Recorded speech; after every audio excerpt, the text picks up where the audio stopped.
Il était une fois, dans une petite ville tranquille du Midwest américain, une rue que tout le monde connaissait.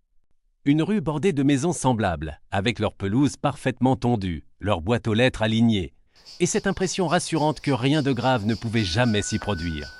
Au numéro 14 d'ici se trouvait une maison bleue. Une maison simple, avec des volets blancs et un petit porche.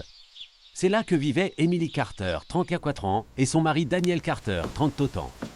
Pour le voisinage, ils formaient un couple discret. Pas particulièrement proche des autres habitants, mais toujours poli, toujours souriant. Emily travaillait dans une agence immobilière de la ville.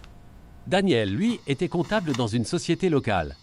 Rien, absolument rien ne laissait présager ce qui allait suivre.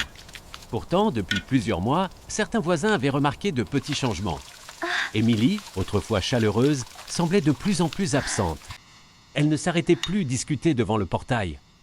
Elle rentrait rapidement chez elle, les épaules basses, le regard fuyant. Une voisine, Madame Lewis, racontera plus tard.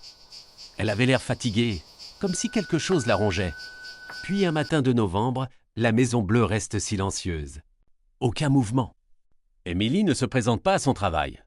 À la tombée de la nuit, inquiète, sa sœur décide de prévenir la police. Les agents arrivent devant la maison peu après 20h.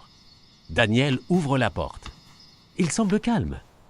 Il explique qu'Emily est partie quelques jours chez une amie après une dispute.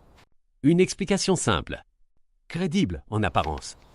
Mais un détail attire immédiatement l'attention des policiers. Le téléphone d'Emily est toujours dans la maison, son sac, sa voiture. L'enquête commence alors véritablement. Les voisins sont interrogés. Plusieurs racontent avoir entendu des éclats de voix la veille au soir. Les enquêteurs découvrent rapidement que le couple traversait une crise profonde. Des tensions devenues quotidiennes. Daniel, toujours interrogé, reste étonnamment maître de lui. Ses réponses sont courtes, préparées, presque mécaniques. Pourtant, sa version des faits commence à présenter des incohérences. L'affaire prend une tournure décisive lorsque les enquêteurs visionnent les caméras de surveillance d'une maison voisine. On y voit Daniel sortir plusieurs fois tard dans la nuit, entrer dans le garage, puis revenir seul. À partir de cet instant, les soupçons se concentrent sur lui. Après plusieurs jours d'enquête, confronté aux éléments recueillis, Daniel finit par admettre qu'une dispute a éclaté cette nuit-là. L'affaire choque profondément la ville, parce qu'elle ne concerne pas une rue sombre ou un inconnu, mais une maison ordinaire, au milieu d'un quartier paisible.